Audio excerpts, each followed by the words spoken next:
Here's Elizabeth. Excellent.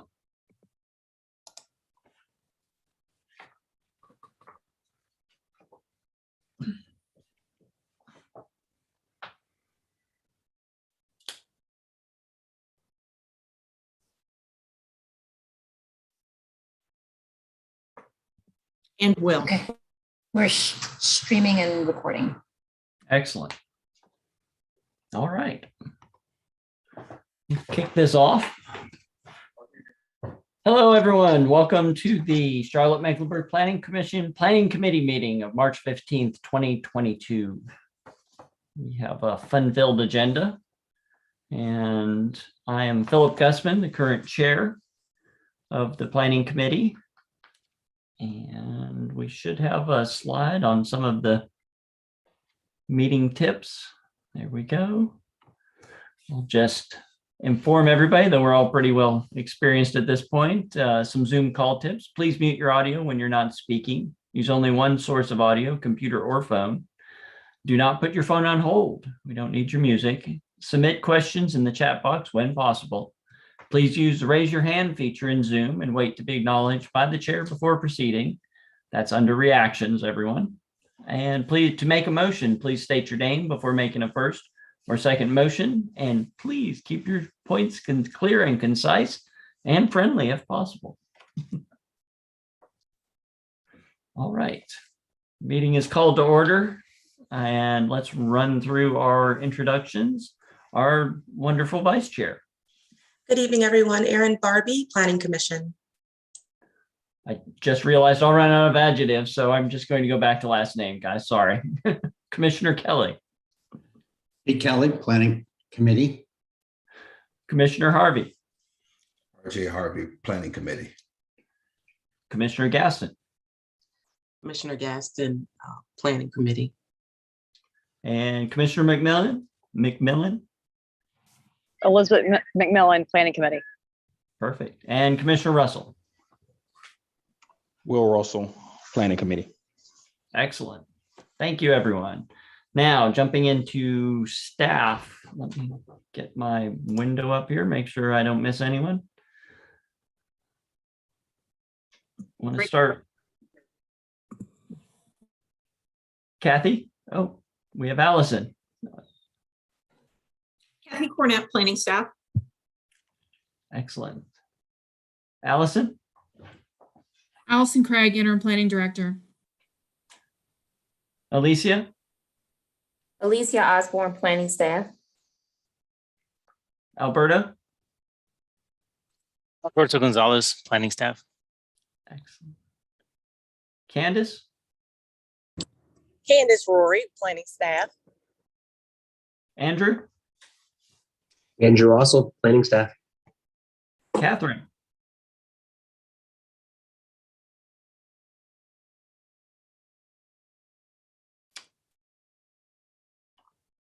Freeman? Freeman Burns, real estate coordinator. Kevin? Kevin May, planning staff. Sandra? Sandra Montgomery, planning staff. And Todd? Todd DeLong, City of Charlotte Economic Development.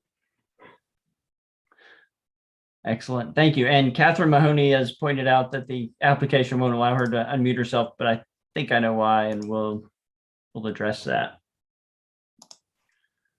later. Excellent. Anyone I didn't get, please introduce yourself. Excellent. Gretchen Flores, planning staff. There you are. Sorry. Excellent.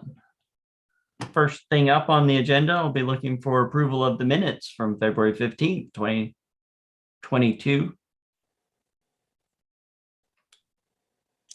This is Commissioner Barbie. I'll make a motion for approval of the minutes of February 15th, 2022, which is different that's listed on the agenda. Excellent. Do I have a second? McMillan, second. Thank you. Properly moved and seconded. Let's go to roll call vote. Commissioner Barbie, Yes. Commissioner Kelly, Yes. Commissioner Harvey, Yes. Commissioner Gaston, Yes. Commissioner McMillan, Yes. Commissioner Russell. Yes. And that is properly moved, seconded, and voted unanimously approved. Excellent. Let us jump into the mandatory referrals then, everyone. I'll first just ask, does anyone have any that they'd like to see pulled out for additional information or presentation? This is Pete Kelly. I'd like to discuss 2209. Good call. Let's set that aside. Anyone else? Any other? I'd like to just have a couple of minutes on 2208. So it looks like 07 is going to get a easy evening tonight. And Alberto, I presume?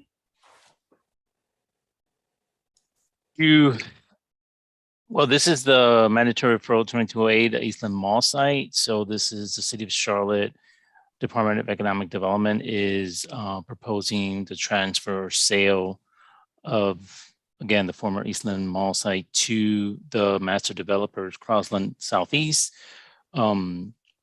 Is proposing to redevelop the site as a mixed-use center, and they've been working with them since 2018. Todd DeLong from Economic Development is on the call if you have specific questions about the specifics of the transaction. I did have one. I know we have, when this first kind of was being proposed and was going through on the rezoning side and stuff, there was a lot that was left open for the developer. I was just curious, and I'm not trying to rework that by any means. I was just curious. I know we always included single family residential in there. Is with the evolution of our continuing effort to increase affordability of housing, has there been any, and that being a particularly non-dense type of housing, has there been any evolution in that side of the coin?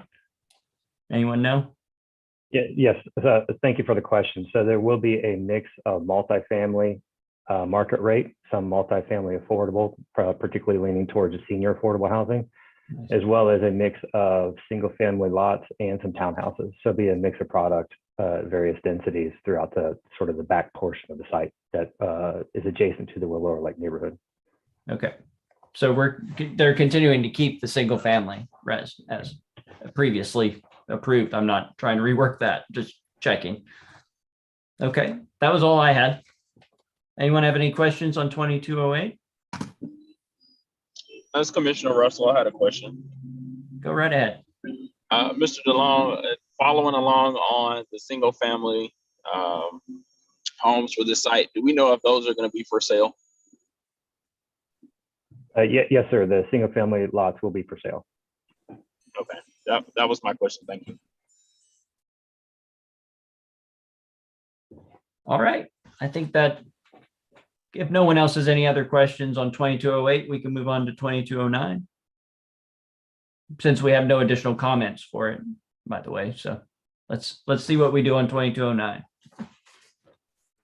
So 2209 was submitted by the city real estate general services department to sell the parcel at 429 Cox Avenue to a citizen who's requested purchasing the site. The city has owned the site for some time now. If you have specific questions about that transaction, I believe someone from city real estate is on the call as well.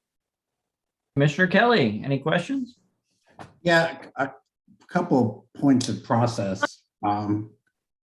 This will have to subsequently go through for a rezoning request separately. Is that correct?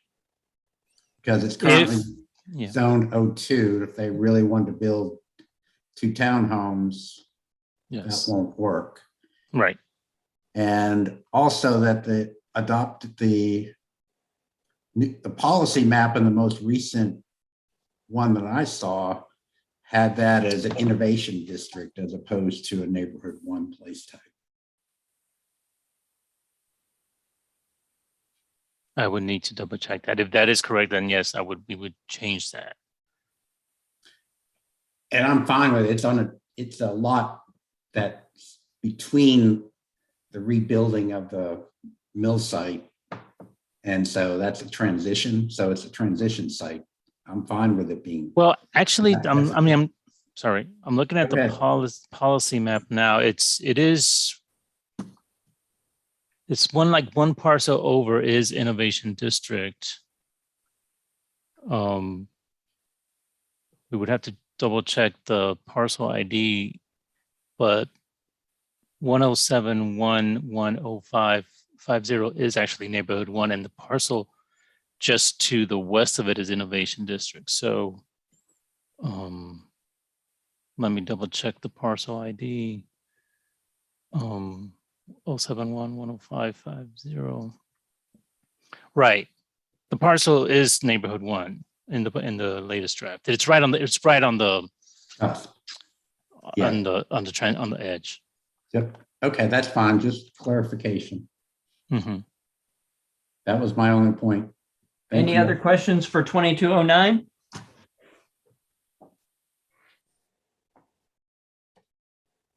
Since we had no comments that might change our recommendation, I would ask for a motion. We can do all three at the same time still. Commissioner Kelly. Planning Committee reviewed mandatory referral reports 2207, 2208, and 2209 on March 15th, 2022, and has no additional comments for the submitting agencies. And do I have a second? Commissioner Gaston, I second. Excellent. Moved by Kelly, seconded by Gaston. I'll go to the roll call vote. Commissioner Barbie. Yes. Commissioner Kelly. Yes. Commissioner Harvey. Yes. Commissioner Gaston. Yes. Commissioner McMillan. Yes. Commissioner Russell. Yes. Excellent. And that passes unanimously. Our mandatory referrals portion of the evening has completed. Moving on to our Charlotte future implementation update regarding the policy map. I don't know if Allison's going to kick us off or Alicia's going to go ahead and start. Sure, I can kick us off really quick and then turn it over to Alicia. So committee members, tonight we'll have, hang on just one second. I know we caught her out of pocket a bit. Yeah, sorry. Sorry, I apologize.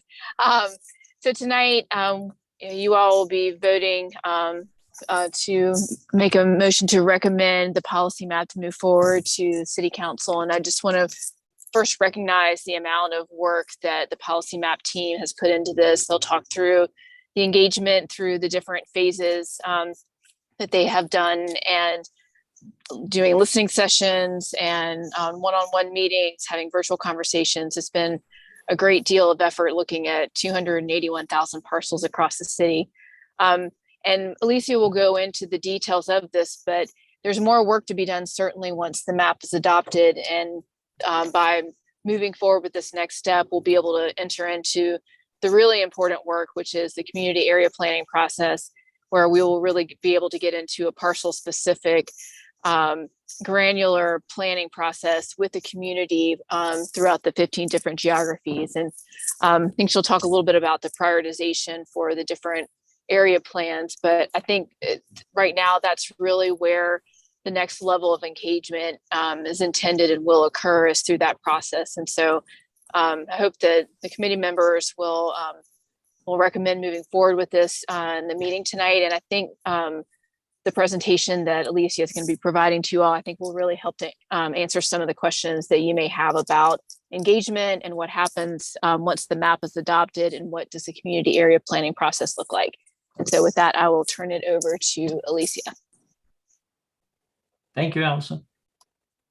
Thanks, Allison. And I too am so appreciative of the level of work and dedication that our team has had on both the comprehensive plan and the implementation, the first phase of it.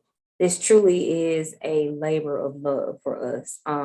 We started this work back in 2012. Before there was a comp plan, we were asking for a comp plan and talking about place types as a new land use tool and how that might advance and modernize our toolbox for how we think about creating complete communities. So this step in the process is truly dear to our hearts. It's not just a job for us. It really is work that we love to do, and how the community has been responding to this work lets us know and assures us that it is important work to everyone involved.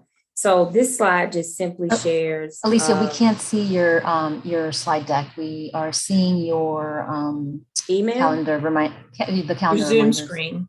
Yeah. Oh. Well, ain't that weird? Let's see how I can fix that.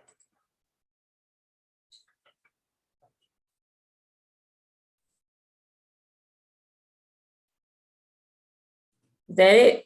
Yep. There you go. I think I have it by now. All the community means we've done. Thank you. So thanks, Gretchen. This slide just shows how the work connects and how this is the first step in implementation of the comprehensive plan. So our engagement and how we have talked about the policy map really builds upon the foundation set within the comprehensive plan. The guiding principles, the vision, the elements, the equitable growth framework, the plan goals, policies, and the implementation strategy. The policy map takes those foundational principles and pieces of that document and places in on a map for us to use as a decision tool, but also a guidance for growth and development in the future. All right. So you've seen this slide before, but I'm sure there may be some people chiming in for the first time, but I inserted it at the last minute, but I wanted to reiterate why this map is important and why I can't wait. This map is the first step in implementing the plan and takes a lot of those place-based policies that we talked about in the comprehensive plan and makes it real by placing it on a map for everyone to use for decision making. It improves transparency in terms of that decision making process and a level of predictability that both sides of the coin, whether you're a property owner or you're seeking to develop, you know what the vision is for your parcel and for your area or your neighborhood. This map provides that level of guidance in one place. Right now, we currently have 80+ documents that we're referencing in deciding what is our vision and guidance for future growth and development. This map also provides priorities for how we grow and where that growth should happen, and understanding that it needs to happen in a responsible way where infrastructure can support it, where it's equitable and addressing some of our areas of greatest needs in terms of housing opportunities, amenities. This map provides that level of guidance. And what it also does is take our current land use map that we have and use for decision making today and addresses updating it all in one process. Right now, we have areas of our community, over 65% of our community, that haven't had update land use policy in over 20 years. And the way we were doing area plans and updating our land use policy, we were pretty much kind of chasing our tails in that we were never going to catch up.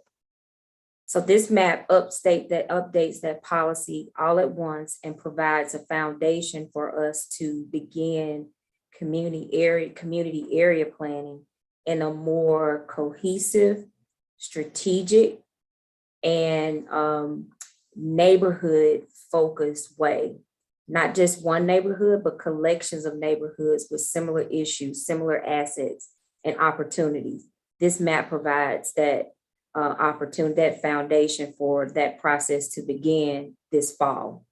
And it also provides a framework for the Unified Development Ordinance, in that it provides a stronger connection between our vision tool and our implementation tool within the regulations of the new zoning ordinance.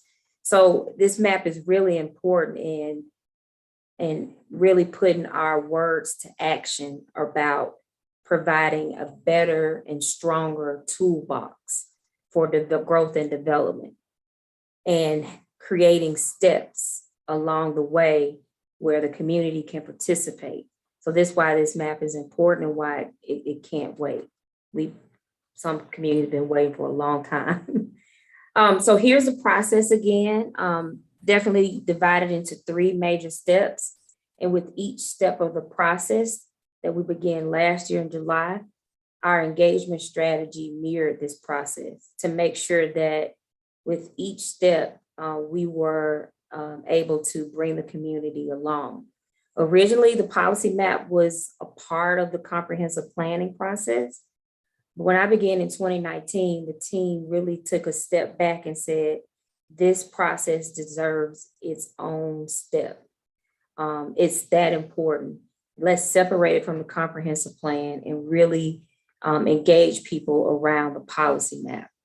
And so we started with step 1, and I'll walk through the inputs for each step. But it was a very technical exercise, a lot of data, a lot of inputs from existing development, current development rights, what the market can support, what's ready for development, how do we use our equitable growth framework, how can a place type just make a change in it? The equitable growth framework can make a change in the place type to address a need. All of that was considered during this process, as well as the growth projections for how we will grow in the next 20 years and how do we accommodate that growth in an equitable yet sustainable manner. So here's the whole process together. Step 1, we started developing and testing it in 2021. Before the comp plan was even adopted, we started testing ideas, having charrettes taking places throughout the community, seeing what would happen if we put a place type in a specific area, what types of transitions need to happen from intense to less intense place types that inform the adjacencies and the pattern book that we have within the comp plan that says these things relate well to each other in this condition. And then really getting people involved in that first phase of engagement around what do they want to see, what place type pattern makes sense to them and where they live, work, and play. And then moving to different iterations of the map, allowing people to comment and give us feedback, as well as making technical changes. And here we are today, beginning the review and adoption process. So phase 1, again, we started with a survey. We sent a postcard to every resident within this community. So understanding that we were still in COVID, that we were still had restrictions around in-person meetings, what was the best way to let people know what was happening and how to stay connected. So everyone got a postcard, whether you have computer, internet or not, we all still get mail. And that postcard directed you to that survey, as well as to our website where you can stay connected via the website or on your smartphone. And then locations at the library where you can visit this information throughout the process. If you're not connected in any way, you can go to the library, 13 locations throughout the community to visit or review hard copies of this information and leave comments. And we collected them at each stage, each phase of the project, so people can still have access to the process. Even if you couldn't do that, you can dial 311. And they will collect a message that comes directly to our department, we will reach out to you the best way that you want it to be communicated with. And so that's been available since the comp plan, that those methods of engagement in trying to reach people where they are, particularly during the pandemic, but understanding that this work is important and needs to be done, but understanding that people have other priorities and making it accessible to them 24/7 and however they needed to be connected with. So that was phase one. Phase two of the process, that's when we released the first draft of the map in October. And again, those methods of engagement were provided at this phase of the project as well. And the outcomes for that engagement yielded two types of revisions. We started to categorize them into two types, and those were technical revisions and community-driven revisions. We always engage people with the understanding that we don't know everything. And so engagement and understanding and getting feedback from people who live and breathe these places every day, their feedback is important to the process and helping us be partners in understanding what adjustments needed to be made to the map. So that's how that journey began with the map, October, and we received 960 comments. And so here's some of the technical revisions, and I'll summarize these. Lots of words, but I'll summarize it. And forgive me if this is repetitious for some people, but there might be folks who hadn't heard it before. So we just want to make sure that we are speaking to everyone and leveling the playing field. So the biggest technical revision, we wanted to make sure that what we're recommending with the policy map is really accurate and translates well with the current zoning. So it's looking at that crosswalk between existing zoning and future place type. We work closely with our UDO team and our entitlement services team to make sure that we were as accurate as we could be, but also understanding that there's no such thing as a perfect map. And that what's important is that you do the best that you can with the information you have and create a process that's fair, equitable to make adjustments in the future as necessary. And so that's where we are, what we know we are confident in creating for the process moving forward. Another technical revision that we heard from the community and wanted to make sure that we strike that balance is between existing neighborhoods, preservation of existing neighborhoods. There were some concerns about what that looks like. So we made sure in the methodology that we were able to balance future growth as well as preserve our great neighborhoods that we have. The other comment we received were around community and regional parks, making sure that we accurately reflect those as parks and preserves. And the neighborhood parks are coded closely with the neighborhood place type. So the definition of the place type says that there are several uses that can be considered a part of the neighborhood. That includes neighborhood scale parks, small scale retail, small scale office. If you look at the place type map, it doesn't call out those individual parcels for those uses because the comprehensive plan gives us guidance on how to create complete communities.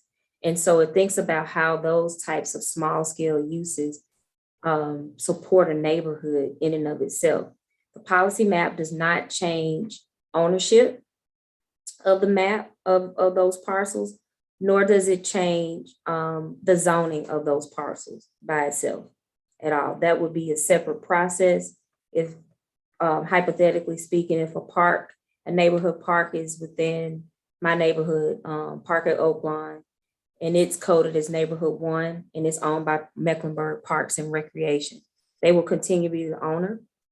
And if they plan to dispose of that property, that is a public process that happens separately if they wanted to use it for something other than a park. And so that's a separate process, and nor does the zoning change with adoption of this map. So that's just an example of that type of technical revision that we made with the parks and our communication around what these changes will and will not do. Community-driven revisions, and again, both are community-driven. We heard a lot about historic district designation and how does the policy map impact those. And the response is the policy map does not absolve historic districts.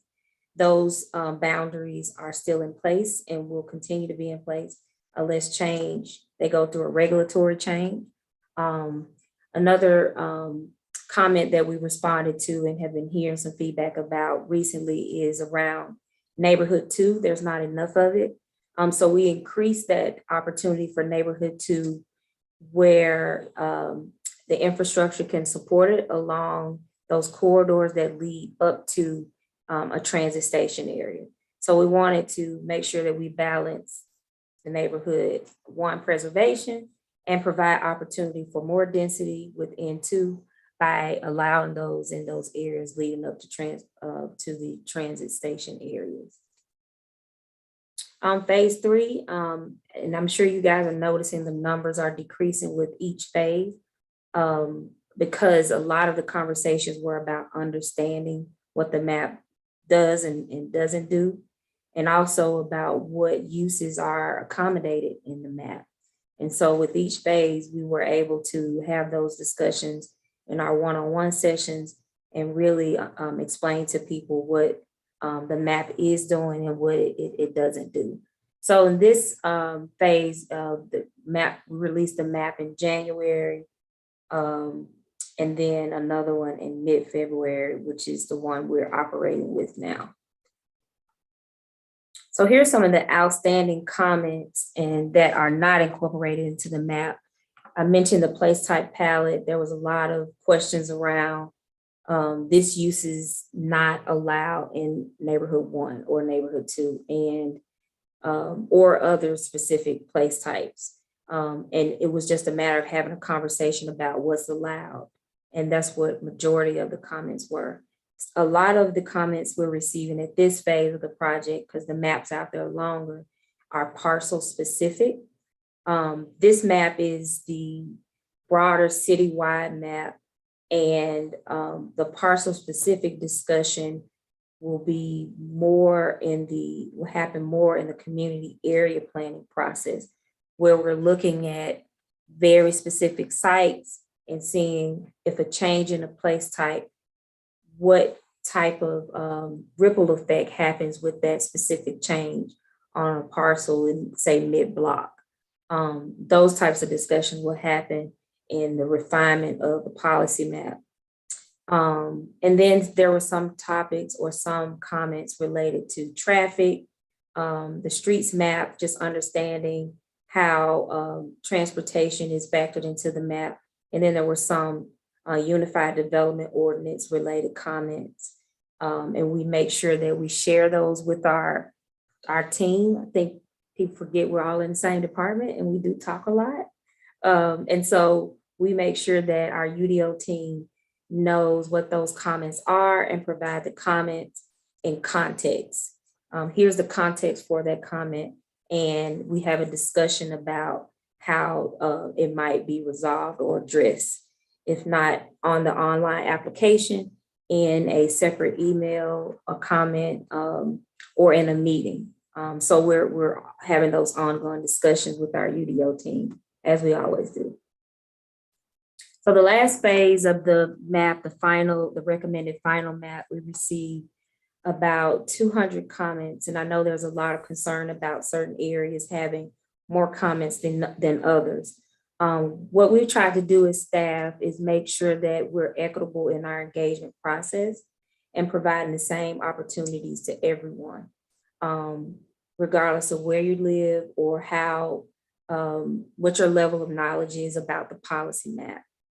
We meet people where they are. We have a very diverse team that, we just have a diverse background. And so some of us have a different communication style. We just really are flexible in the way we communicate about the map and know when we need to pivot in our approach and information we're sharing and how we share it.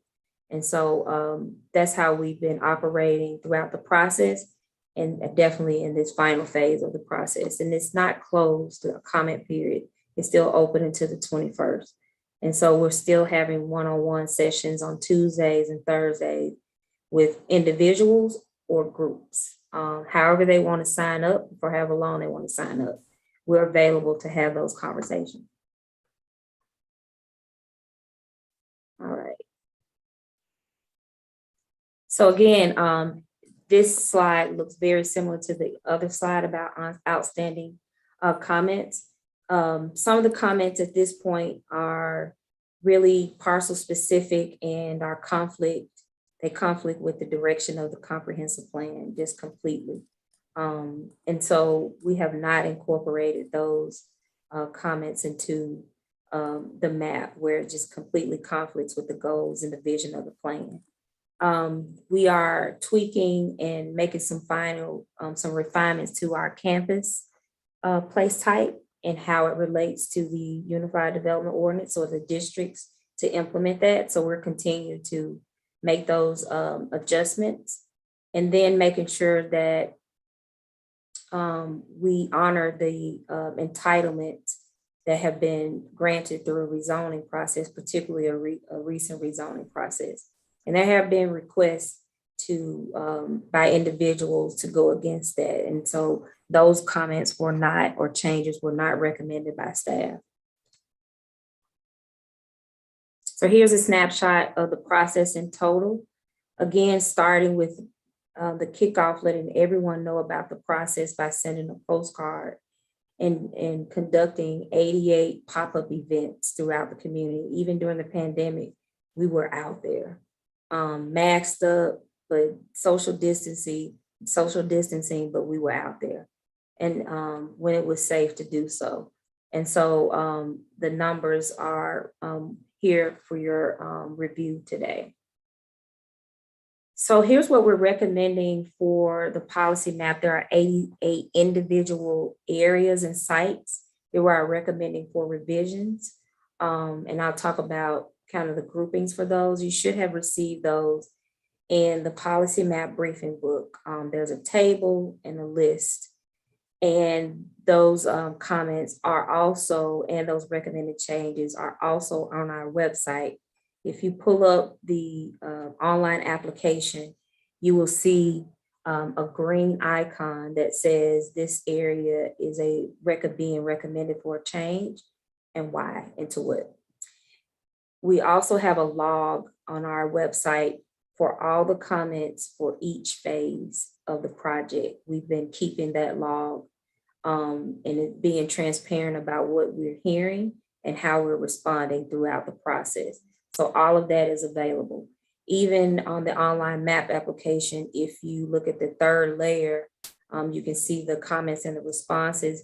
You can also turn on council districts and other important layers to see how things are stacking up and the changes that we've made with each iteration of the map.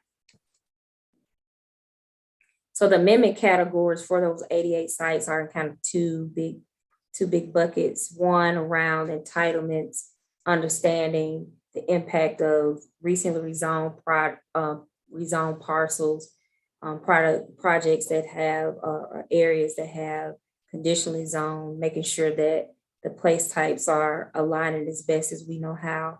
Again, to Allison's point, it's 290 plus parcels within the city. And we know that there will be adjustments that have to be made. And we have a process, and I'll talk about that in a minute for how we do that. The other bucket is around thresholds and locational criteria. And that's really looking at how can we best adjust the map to respond to when there's a change in the place type, what warrants a change in the place type from N1, N2, or something else, and then locations of where those changes might happen. So those were kind of the bigger tweaks around those major revisions. So here's a snapshot of the iterations of the policy map, where we started and where we are today in terms of percentage of place types. Remember, this percentage shows encompasses existing development, current development rights, and also future growth allocations. And so if you look at the top and the bottom, look at where we started and where we are today, we're honoring the goal to concentrate growth in our activity centers where infrastructure can support it. The map is honoring where we want to have more employment and jobs, preserve the opportunity for more employment and jobs. And it also honors diversity of housing. How do we accommodate our existing neighborhoods as well as provide more diversity of housing within our neighborhoods, as well as in areas designated for higher density.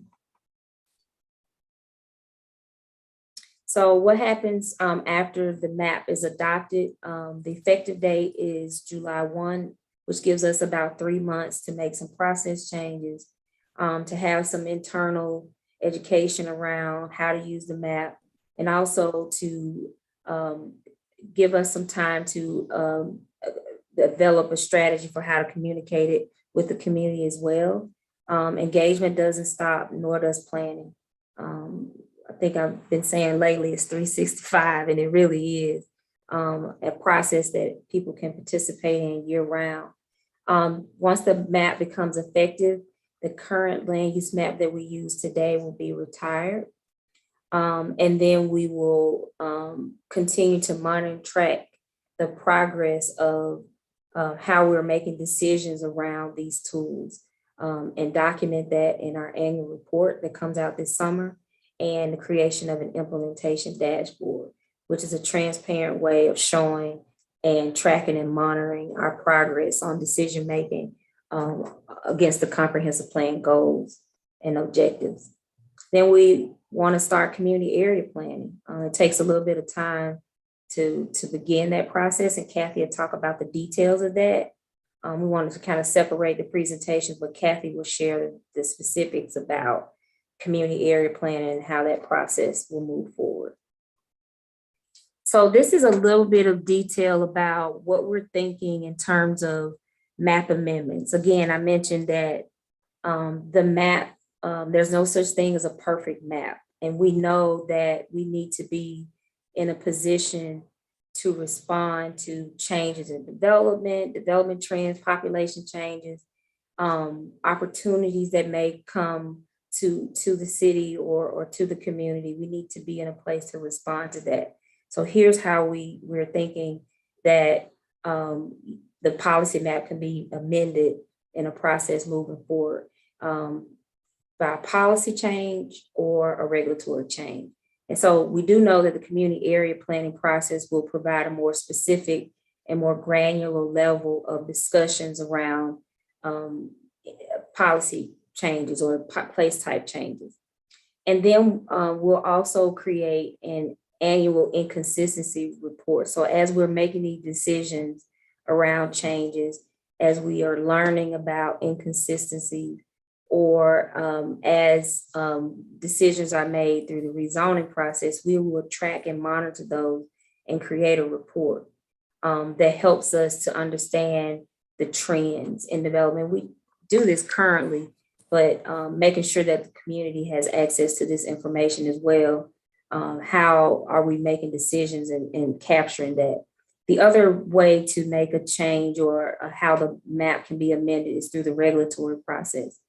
If through future rezonings, if a rezoning happens and we need to make a change or recommend a change to the policy map, that's another way it can be changed. We do know that there will be minor changes or major changes. A minor change would constitute if something is consistent with the recommended place types adjacencies. Remember, I talked about how place types are, they have recommended relationships like neighborhoods next to parks and preserves next to possibly an activity center. There are adjacencies recommended within the comp plan. And also, if that adjustment or amendment is consistent with the goals of the policy map of the comprehensive plan, that's considered something minor. A major change would be if both of those things, the adjacency and the recommendation for an amendment is not consistent with the goals of the comprehensive plan. Then there needs to be a larger discussion around that particular amendment. We're still working on the details of the application process and how that all works, but this is preliminarily what we're thinking. So again, policy changes to the map can be identified by a community or a staff member. And we're thinking it can be definitely approved by council, but done on a biannual basis. So it's not a month by month thing or every 2 months. What we're thinking is it helps us to understand trends and how, if there's a bigger discussion around policy that we need to have. And then again, I mentioned community area planning process or a strategic plan that that has been done that could warrant a change in the policy map. And again, those will be approved by council as well. And then for a major or minor change for regulatory during the rezoning process, those will also be reviewed by staff and approved by council. So it's the same process as with that a rezoning goes through. So the considerations for by the zoning committee, recommendation to council, we're thinking that those types of changes still will go through that same process. It might just be a two-step process, decision process, but the process flow is the same, if that makes sense. So I will, this stuff, Kathy, I forgot to take those slides out. Kathy will present that in a little bit. But here's the path forward. Tonight, we are recommending or requesting a recommendation for action or approval for council, and then we go to council on the 28th. The comment period still stays open for the map until the 21st. That gives us time to produce a final map that we will take to council with an addendum if there are any additional changes recommended between the 21st and the 28th. And so with that, again, we're requesting a recommendation for approval on the Charlotte Future 2040 policy map with the recommended changes by staff. I'll turn it over to Phil. Good deal. All right, so I have one quick question and really just point of clarification. We're going to vote to recommend the adoption of the policy map. We know that there are edits that we're still expecting potentially to happen before city council votes. How will those changes be marked to them? Will that be clearly identified? Yes, it'll be identified the same way. So what the map that you're looking at today has a green icon on it. Once the comment period closes, the map will be revised to reflect what's indicated in the green, on the green icon.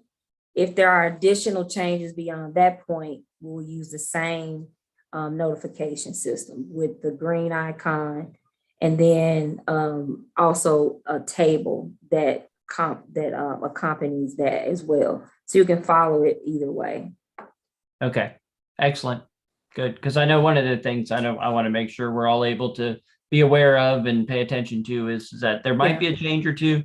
We should all track that, and we should all be aware before city council's voting. Yeah, it's hard. That's the best way to do it. We have so many those moving are spatial comments. Well, Yeah. it's spatial comments, and it's hard to just provide a table because people want to see where. Yeah. But there's a way to do it. Understood. I just wanted to clarify that. Thank you. All right. Is there, well, I'll entertain a motion and then we can have some discussion before we go to vote. This is Mr. Commissioner. Chair, point of- That sounds like Chair Samuel. Mr. Chair, yes, please, a point of privilege. There you are. if I may. Go Thank right you ahead, very much. Keegan.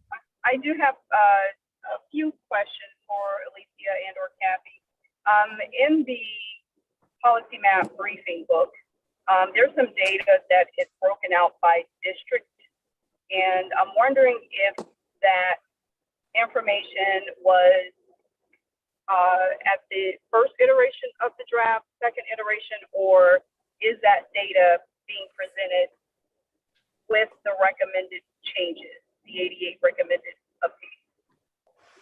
So the briefing book came out not this past Friday, but before then, and it captures phase. Those one pages capture the last phase, which is fourth phase of the information, fourth phase of the project.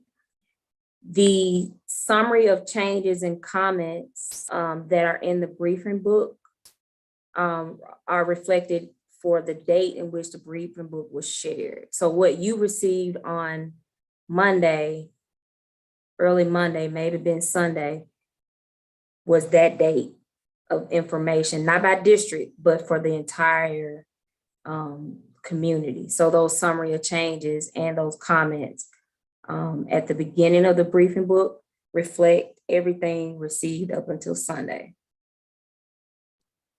If that makes sense. Yeah. Yes, thank you so much for that clarity. One of the things that I have always had a high appreciation for in terms of planning staff and you guys' effort is the length at which you guys went to make sure we had engagement from every corner of the city. The responsiveness that I have witnessed firsthand by sitting in on the listening sessions, on the town hall events, etc. The responsiveness, again, high level of appreciation. I thank you all to the policy map team. One such change happened as recently as earlier today, and I want to thank both Allison and Alicia for putting together those couple of slides where we kind of outline how changes might occur to the policy map and its process. It is so easy to comprehend, understand, and grasp, and I thank you for adding that to this presentation. I'm happy that council will have this at a glance. I do have one possible edit or at least request. I heard mention of a possible biannual review. Certain things would be reviewed for possible changes. And so I think we've kind of gone through, as you said, Alicia, a couple different iterations of what that process looks like. In those couple slides that you guys have that outline the changes and when that might occur, can we add a frequency, like a level of frequency in which these items might be reviewed? And also the second question that I have is there specific triggers that you're looking for? I think on the first slide that you explained possible changes, you said that if we could actually go back to the first slide that kind of takes a look at that. There was a note, I believe, that mentioned that we're going to track changes and kind of review them on occasion and maybe make a lump review and or change.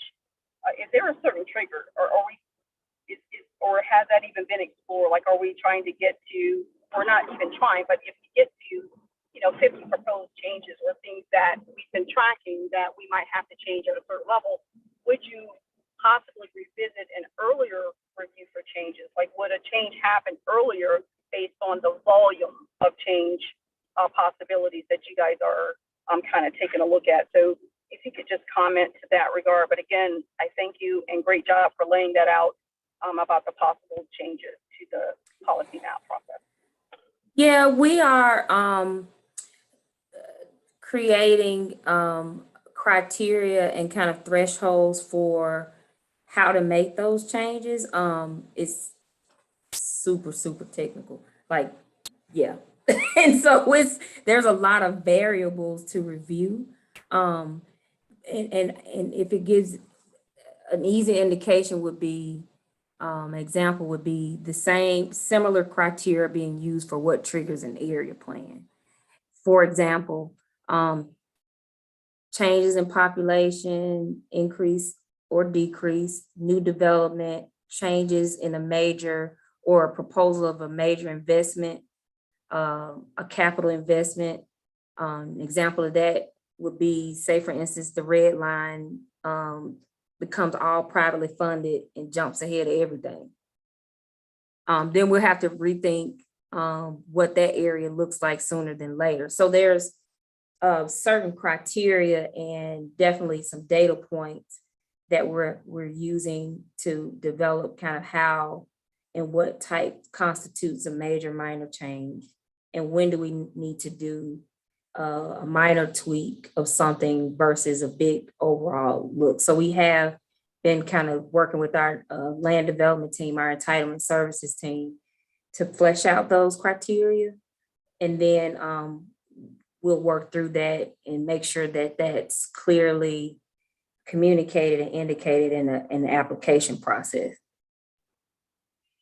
That makes sense. And you have covered all the things that I was listening for. So I appreciate the response. And I'll also add that I am hopeful that council and Mr. Manager are aware of the task that you guys have at hand coming up in implementing after adoption. And I hope that this fiscal year's budget and years after, that planning staff has the proper support and bandwidth to be able to accomplish all the things that we outlined that we want to see in the 2040 plan. And we can't do that without a timely implementation, and timely implementation and those actions cannot be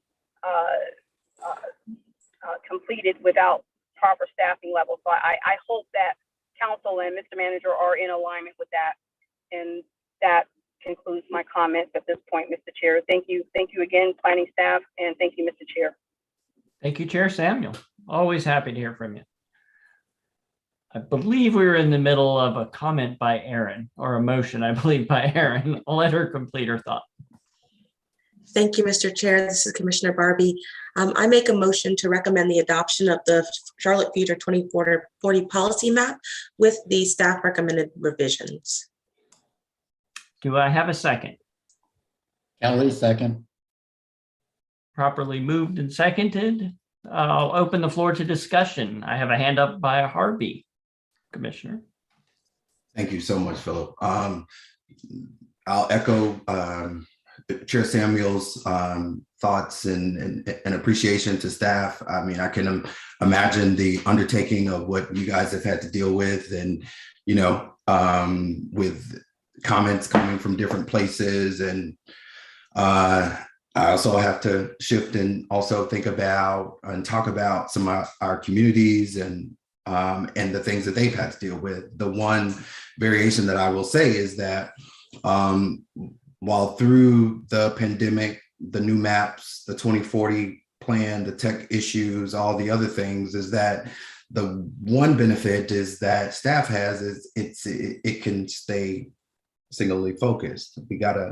This is what we gotta do. However, let's say thinking about some of the other community groups and folks that I speak to, where 2 years ago, they had to shift from all of what their original missions were to just think about meeting people from where they are, you know, to figure out what was this COVID thing, what were we dealing with, and to balance out all those other things, and then to kind of bring in some of the other points of, say, the history of meeting people where they are, predictability, details, and growth, and all of that, that there's some consideration, I think, that needs to be taken, that not all of the communities have experienced that in an equitable way, right? And so that is something that all of us, all involved, both public and private however you want to term it, that we have to take that into consideration. So how do we allow for folks to feel that they have been heard? I completely and totally understand that, going back, appreciate what staff was up against and what the community organizations were up against as well. But I mean, overall, we're talking about 6,700 comments in a city of 1 million folks. And the point that we don't say that, okay, well, the lack of response is their understanding. And that's the one thing I just want to be careful that we don't say that that's it, because there are a number of folks that are, they are interested. They just didn't know, one, or didn't know how to prioritize, because there were so many other things happening. And so I just want to make sure that, you know, that we are allowing them to have the opportunity to say that, and not say that, okay, well, if you don't ask the question, or your lack of response, or that's it. I mean, being where I am right now, sitting in this seat, that if somebody has said that just because how I was counted, I would not have been here. So I want us to be careful about how we process that, and how we make sure that we're allowing them to have more time and collective to get to this foundation now of what this community area planning is like and all of that. And that we can't expect a group of folks in District 3, like the others, of course, are very diverse, but where folks are saying that we're going to trust that if we say yes to this step, that they're going to have a voice in the next step. And that's what I think the concern is. So how do we answer that question of whether or not we've allowed enough time for engagement? Alicia, I'll give you a chance to respond if you if you want. If I want to have respond. a number of other questions. So here's and thank you for that, Commissioner Hart. I don't agree with you. I don't disagree with you in terms of that every person hasn't been engaged as much as they would like. I totally agree with you. What I will say is that staff has given and provided an opportunity for everyone. And it doesn't mean that because this initiative may be voted on the 28th, that opportunity ends. We are following the blueprint that is within the comprehensive plan that had well over 500,000 interactions and all kinds of engagement for 3 straight years. Many of the people that that are feeling possibly disenfranchised or marginalized in the process now helped us to shape that comprehensive plan by dedicating their time to our ambassador and strategic advisory group. That plan is a labor of their work. And so what this step of the process is, what the UDO is, and what community area planning will be, is to continue to follow that blueprint that they helped us to establish. How community area planning will happen, how engagement should happen, how it should be prioritized. All of that is within that comprehensive plan. So we're not just presenting it within a presentation, it is adopted policy. And our jobs and our commitment is to honor the community's work that council adopted within those documents, within that document. And so when we say, how do we know that it is assured for them to be involved? It's our program of work and it's policy. Until we are directed differently by our elected and appointed officials to amend the comprehensive plan and how that blueprint changes, that is how we're operating. What I will say is that there will be ways to co-design engagement, as there were with the comprehensive plan, where we reached out to people and had design sprints and listening sessions around how do we create this equitable engagement process? What could that look like? That is easier to do if we're talking about a collection of neighborhoods, and very difficult to do for the city-wide project, especially in having those very parcel-specific discussions around this new use is needed in my neighborhood, along with this capital investment, along with this amenity. Those are the types of discussions we will have through the community area planning process. As before, the difference is that we'll combine and have collective neighborhood discussions, because the boundaries shouldn't define how we discuss solutions to neighborhood or area issues, or to address opportunities or needs. And so I encourage people to continue to stay engaged, help us to co-design an engagement process, be brokers of information as well.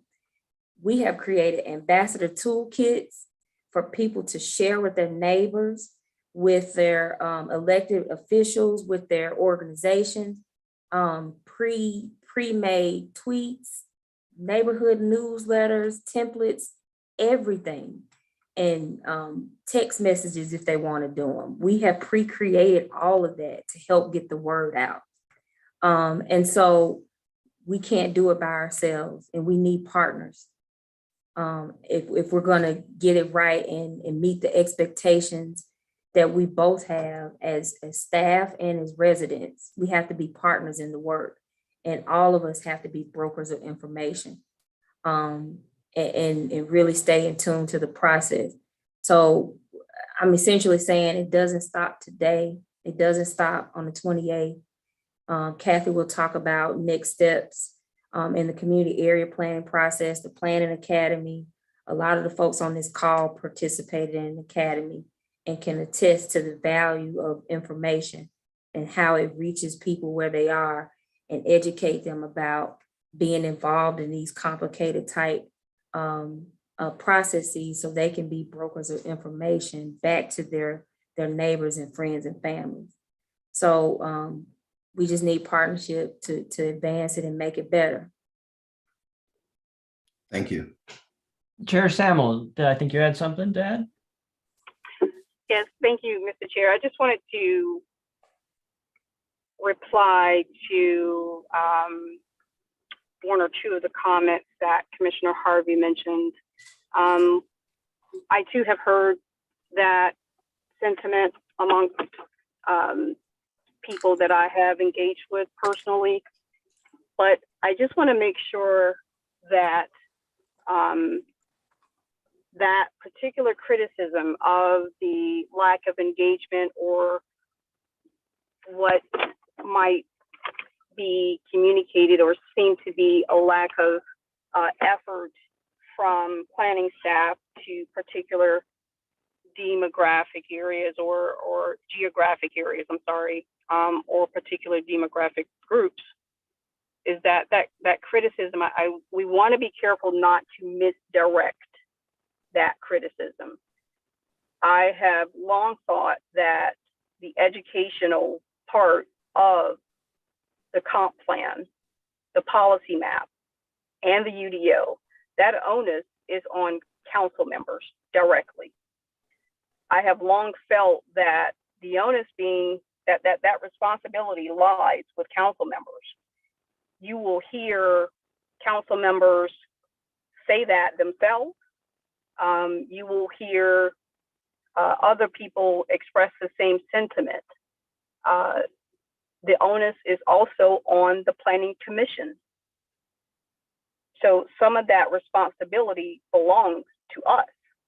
Some of that criticism, if we're going to lay it out, we should own it, because it's not our job, no, to market the plan, but as Alicia said, be information brokers. So if in any part of the process we have heard that feedback, I hope that the response has been, let me connect you to someone who can answer your concern, visit your particular community.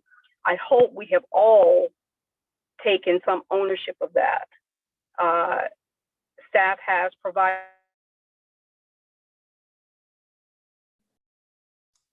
each one of us has, can you hear me okay? Yep, you broke out for a second, but you're back. Okay, thank you. Each one of us has, in some shape, form, or fashion, our own personal relationship with one, two, or all council members. And as we have been deliberating, discussing, commenting on the plan, the policy map, UDO, any feedback that we have received to where we feel constituents or our neighbors, basically our neighbors, are feeling unheard, I hope that we have all responded in a way that makes them feel comfortable to say that their concerns at minimum have been lifted to the right people. I think many of us do that. Commissioner Harvey, I know that you have hosted events yourself, and we greatly appreciate all the efforts that each of our commissioners have made to this regard. But I just want to make sure that the criticisms of the engagement, and I'm saying this before this group, but I've said this publicly, I've said this on the podcast, I've said this with people who have nothing to do with the Planning Commission. So I just want to make sure, and the Planning Commission includes myself. So that criticism, we have to own some of it, but the onus of the educational piece of the UDO policy map, comprehensive plan, to me, in my lowly opinion, lies in the lap of council members, educating their constituents, responding to their constituents' concern, creating forums to where this information can be properly shared, vetted, discussed, etc. I will say that some council members have been better at that than others. I can say that some council members have responded earlier than others, and we just hope for future and more consistent partnership with council so that we can push this forward, so that we can eventually get to a point where we can adopt the UDO. Can't do that. We can't get there without adopting this policy map. I thank you again, Mr. Chair, for that point of privilege. I do hope that the committee votes to unanimously recommend adoption, but I would like to continue to be in listen-only mode going forward. And I do look forward to hearing from each commissioner as you guys continue deliberations. Thank you. And we'll go to Commissioner McMillan then. Great. Can you hear me? We can. Great. Thank you, Chair, for those comments. I appreciate y'all giving me the chance to talk as well. I certainly wanted to also thank the planning staff and for all the time they've spent with me individually, and I'm sure with everybody else that on this committee and commission to review kind of the policy map to date. And I've listened to some other presentations that Alicia and team have done. So bravo on all the work. I'll be voting to support the policy map tonight, but did just want to mention that, you know, I know the area planning process is a long and laborious one, and I am, you know, concerned about the gap in the approval of the policy map, you know, in March, and the effectiveness of the July 1 date. And then I guess the time between that it goes until these area plans are done, and how that'll impact, you know, the zoning changes that will happen in that period, because it could, you know, be up, you know, could be up to 5 years to get through the area planning process. And I just know that the city's rapidly growing at this point, and, you know, doesn't show any signs of slowing down. So I just wanted to kind of, you know, mention that in one of my comments. But anyways, I just wanted to share that thought. So thank you. Thank you very much. And Commissioner Kelly. Yes, thanks for the opportunity to speak. My comments somewhat dovetailing on Commissioner Harvey, but slightly different perspective. I think the issues, if we look at where the comments are coming from around the city, it's the folks that best understand land use policies and how they work in their communities and have been engaged historically that are being the most active.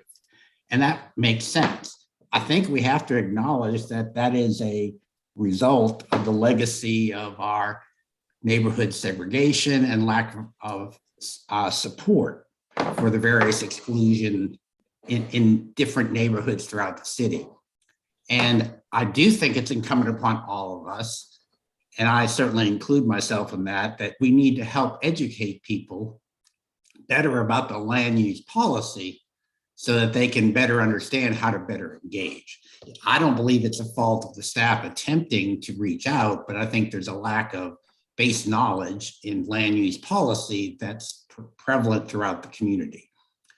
That's where I think we need to have, and I know the staff will be asking the council for resources to beef up the ability to go out to neighborhoods and basically teach them how to manage themselves as land use policy participants.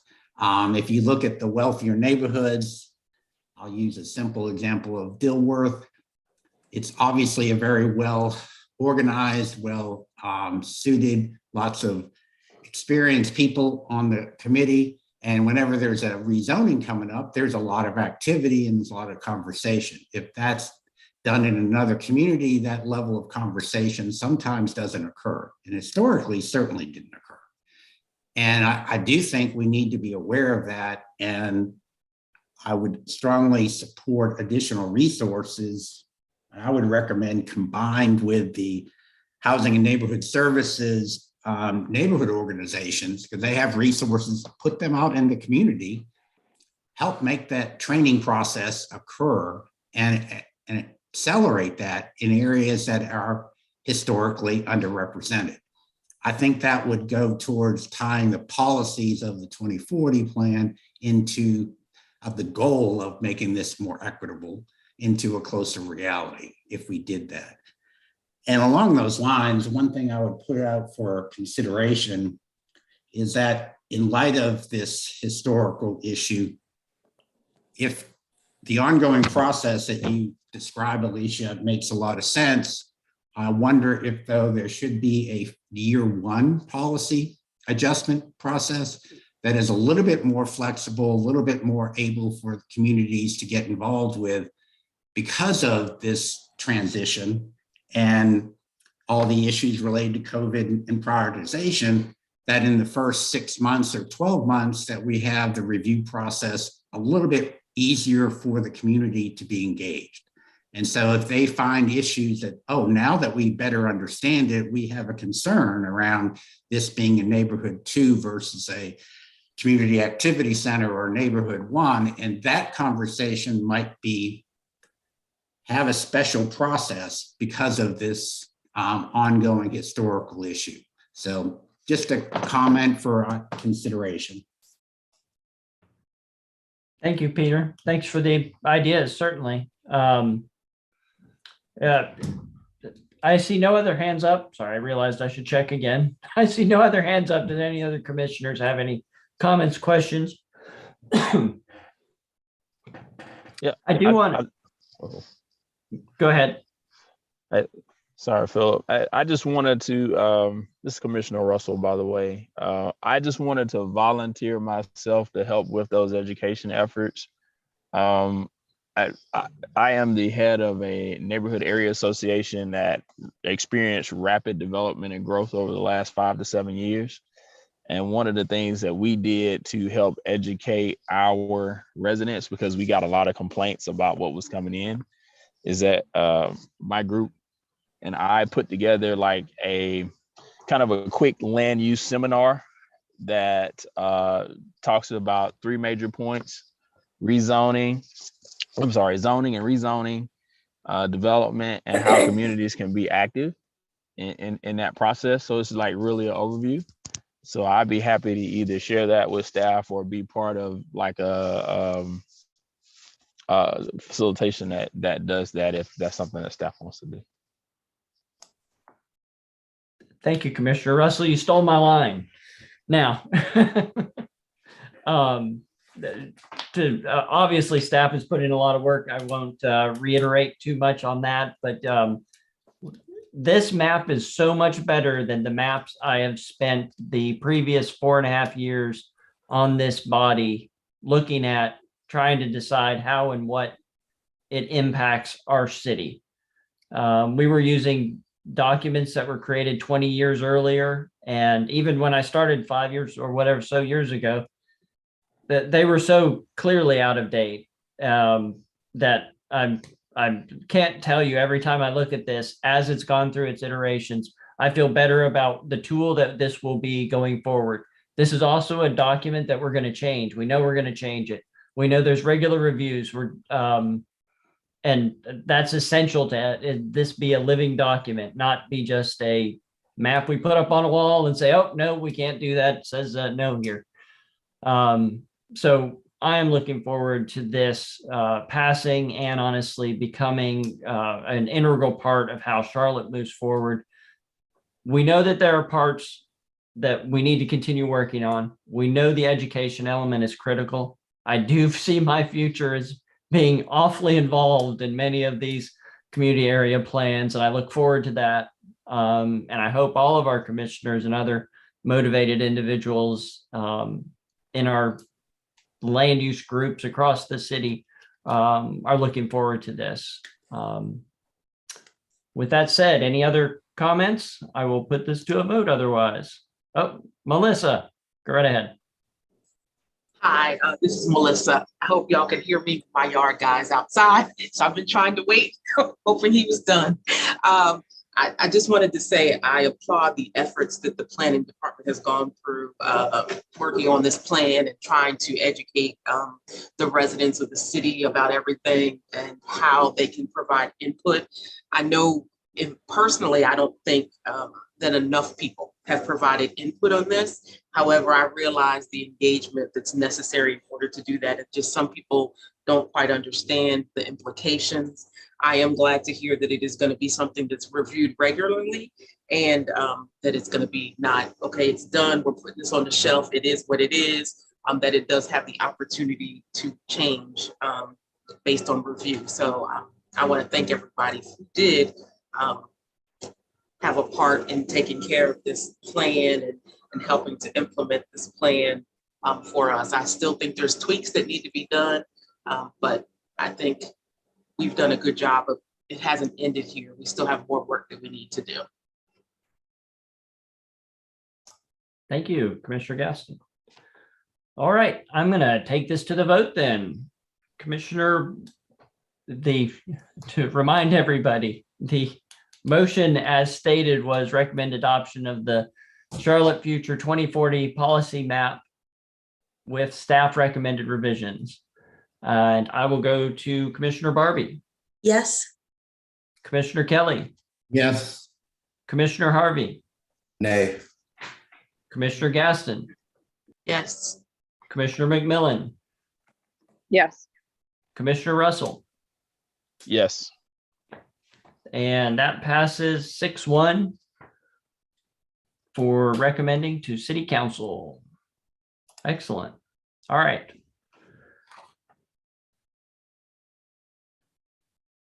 Trying to find my place. That took longer than I thought.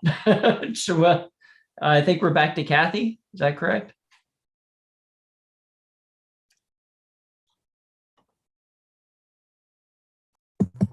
Yes, sorry, I'm trying to mute here.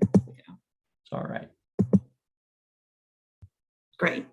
So you all should see my screen. And this is Kathy, if you could hold on one second. I did forget to capture a dissenting opinion from the nay vote. I apologize. I wasn't sure if Commissioner Harvey, if your previous comments would be that, or if you would like to make a dedicated dissenting opinion. Previous comments are fine. Okay, can we have that entered in the record? Thank you. All right, Kathy, back to you. My apologies, Commissioner Harvey. So this is information that you're familiar with, but we'll revisit it again tonight. And then if there's any questions or discussion, as you all know, the policy map is being considered for adoption at the end of this month. And then this summer, the Unified Development Ordinance will go through the same process. So I guess the theme really here of this set of slides is that as we've just discussed with the previous item, is that planning continues. It's not the stop of planning, it's really the entree forward into a whole bunch of other planning. So Alicia mentioned the annual report that will come out this summer, which will be our first annual report on the comprehensive plan, and the fact that we plan to relaunch the Community Planning Academy, which quite a few of you here and on the commission have participated in. To the earlier comments, that one of the big goals of the Community Planning Academy in building the class for each session is to pair up more experienced neighborhoods with lesser experienced neighborhoods. So there's a whole lot of factors that go into kind of seating that class, because we often get more applications than we can actually handle per class. But a big piece of it is a geographic dispersion, and also lesser experienced neighborhoods and more experienced neighborhoods, so that those two can hear from one another and learn from one another, and then moving forward that they will continue to share their knowledge with one another. And also just creating, as we mentioned, that network of engaged folks that have resources that they can get further out into their communities, because you know, no matter what efforts our staff puts forward, really it's the grassroots efforts that really engage the most folks. And so that is a very big piece of the Planning Academy, as is developing a community area planning toolkit that community members can use. And then of course, we've talked about the community area planning process. So that will, as we've talked about here tonight and previously, offer that more granular look over the 15 sub area geographies, where we can get into a little more detail about specifics that may play out throughout the community, but may affect one part of our community differently from another. So those are all very big efforts that we have going on. And then of course, alignment rezonings. And some of that will happen with the community area planning process. So Alicia went through this slide. I think it's good to just revisit it, multiple times. A tentative adoption date of March 28th, but then there would be a grace period for us to align internal processes and train staff and all of that with an effective date for the map of July 1st. That would then retire the current land use tool. So the adopted future land use tool would be retired and replaced by the policy map. That map will be used as the adopted land use policy, because we've talked about place types are land use plus. So they offer that land use component, but they also offer form and other components to be a more holistic recommendation for areas within our community. And then of course, as we've just talked about, the future planning initiative. So monitor and tracking. And then as we've talked about, that this is not a static map. Any map or planning process that we do is a snapshot in time, because we know that our community is organic and changes, and there's all kinds of factors that could be unanticipated that warrant a relook or may warrant changes in policy. So we do recognize that, and we're building, supporting planning initiatives. A big piece of that is being able to address those issues as they occur in an efficient manner. And so community area plans are one of 4 different plan types, with kind of the overarching document being the comprehensive plan. And kind of the idea, again, they would be by the subgeographies that we did our community conversations by over this process in the comprehensive plan process. And the idea being having a major update of those every 5 years and a new plan every 10 years. So again, those aren't static documents either. And the components of the community area plan is similar to a comprehensive plan, but allows you to dig a little deeper into specific areas within the community. So we haven't done area plans in quite some time, so this might be newish information for some of you, but they do involve robust community engagement, from beginning to end. And they contain visions and goals and all kinds of other details and address infrastructure and amenities and have their own implementation pieces as well. And then even though we would love to be able to do all 15 subgeographies at one time, we know that we do not have the capacity and resources to do that. So there will need to be some sort of prioritization as to which plans go first. And there are prioritization criteria that were in the adopted 2040 comprehensive plan, and some of those key ones are listed here. So many of those things are things that we've looked at when we would prioritize area plans in the past, like population and employment change and development pressure, market readiness, public infrastructure investment, those sorts of things. But we do also add in the equitable growth framework factors into the prioritization for these plans. So that's a newer piece, and that includes access to amenities, goods, services, housing, employment, pressure for displacement, and degree of future place type change, how that may play into it. So those are some of the additional factors that we are looking at and will use when we prioritize the process for plans. And again, the next steps, just to revisit, the policy map goes to council for adoption on the 28th, Unified Development Ordinance, which you'll get an update on tonight in the summer. And then in the summer and fall, we are already planning for how we are going to approach and the details for this next chunk of items.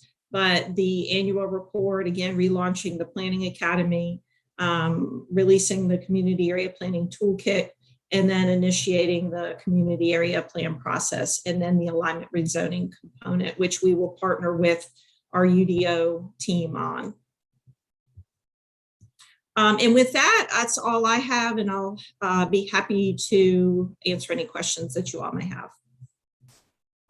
Anybody have questions? Looking for hands.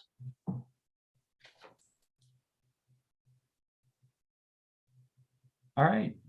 Kathy, thank you very much. Appreciate it. And I think it's a key step in how we get from the policy map to the rest of our lives. So thank you. And I saw Laura was on, but who do we have from UDO updating us? That would be me, unless Laura wants to jump in. My name's Andrew Ossel. I'm a planner on the, oh, sorry, go ahead. Okay. I'm a planner on the UDO team within the Planning, Design, and Development Department. And we are going to run through three major components of the UDO. You can advance to the next slide.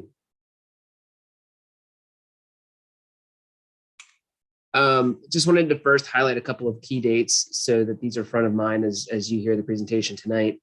We are currently in the first engagement phase on the first draft of the UDO, and that will run through March 18th. So this Friday, we are sort of closing the public comment portal on the first draft of the UDO, taking some time from then to continue to process and answer all the questions that we've received very quickly and get into making draft revisions to come up with a second draft of the UDO, and then release. The plan is to release that second draft in May of 2022 and follow through with the rest of that schedule there with eventual adoption target date of July 2022. So there will be several drafts, and well, I guess there'll be that second draft, and then the public hearing will be on that second draft. So that's a big draft to keep an eye out for as planning commissioners, and just wanted to remind everybody of those dates. Next slide, please.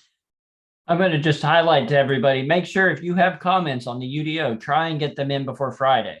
Our best bet is to get them in early so they have the most amount of time to take a look at it. Thank you. No, that's a great point. Thank you.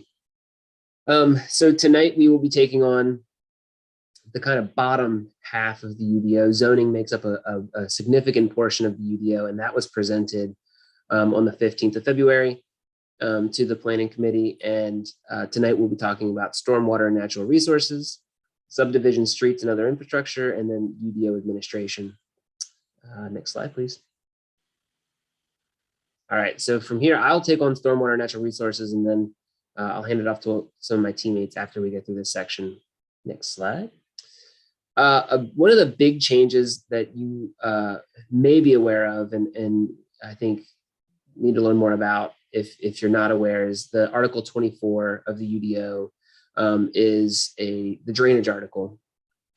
And it's a process today that is required for subdivisions and commercial projects, but we're expanding that to include smaller developments to go through at least a preliminary review for stormwater drainage impacts. And we wanted to highlight here that there are really going to be 3 tiers of review for these smaller projects. Not all of them are going to require sort of an engineer to get involved. You see, really once you get to tier 2, where there is new storm drainage or infrastructure or other impacts to existing drainage or infrastructure, that's when a developer or a homeowner would need to have an engineer involved to understand what the impact of to the existing drainage system is, and at least have a plan so that there aren't adverse impacts in our neighborhoods that we're seeing today. So we want to encourage folks to remember that that's not going to be every project. There is going to be a lot of work that's going to be done at a neighborhood level that will not need sort of an engineer's review, but this tiered sort of structure is something that we're pointing out to folks about the drainage article. Next slide, please. A second big update to the stormwater articles is the changes to post-construction stormwater. And essentially the current regulations have a kind of complicated system of square footage and built upon area percentages for different types of development. And what we want to do in the UDO is propose one consistent and lower threshold for all development to comply with post-construction stormwater. We're seeing, a lot of impacting site drainage and impacting, creating sort of adverse flooding impacts. And so we want to ensure that sort of there's a consistent review, and it's simple, and it's reviewing sort of anything over 5,000 square feet built. And that's in Article 25, if you want to learn more and read more about that article. Next slide. So this slide is a little wordy. It's kind of showing current post-construction requirements and proposed UDO changes. I think the big ones that we want to highlight is the current post-construction ordinance requires natural area to be included in UD or in sort of compliance for post-construction. That is going away, and we are sort of translating that into the trees article. They do very similar things. They really just require pervious surface. So that's just sort of natural area that can drain stormwater with some natural vegetation. And that is really what our tree article does by providing tree save and green area. So that's kind of a big sort of opportunity we're taking to align the different ordinances and make sure that we're not having sort of duplicative requirements that eat into sites as they plan development and hit on other community goals. And there's a couple others in there, and I'm not going to get into too many of the details here. I think this is for informational purposes, and certainly dive in there and ask us if you have questions as you review this. Let us know. Next slide.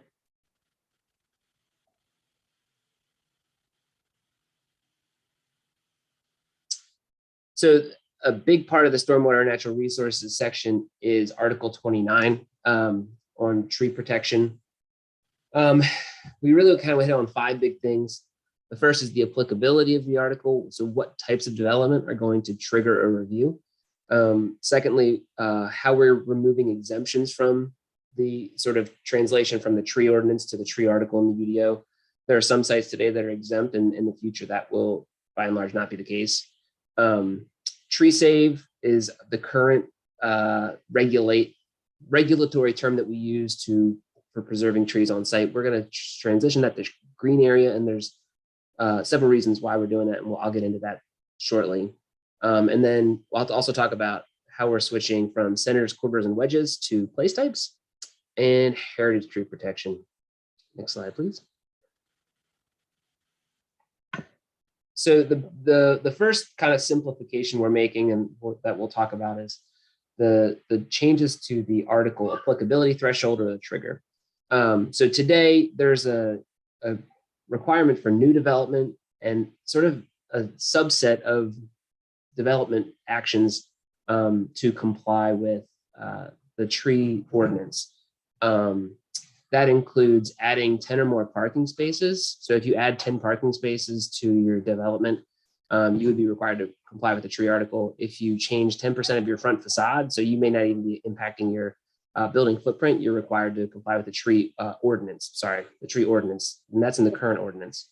And then there's a sort of a built upon area cap that if you expand your building footprint by 1,000 square feet or 5%, you have to comply with the tree ordinance. In the new article, we're going to keep that 5% and 1,000 square foot sort of trigger, and then remove the trigger for parking spaces and facades, because we really kind of saw those as, generally confusing, and you have a lot of people that sometimes make updates to their facade and they don't really know that they're supposed to comply with the tree article.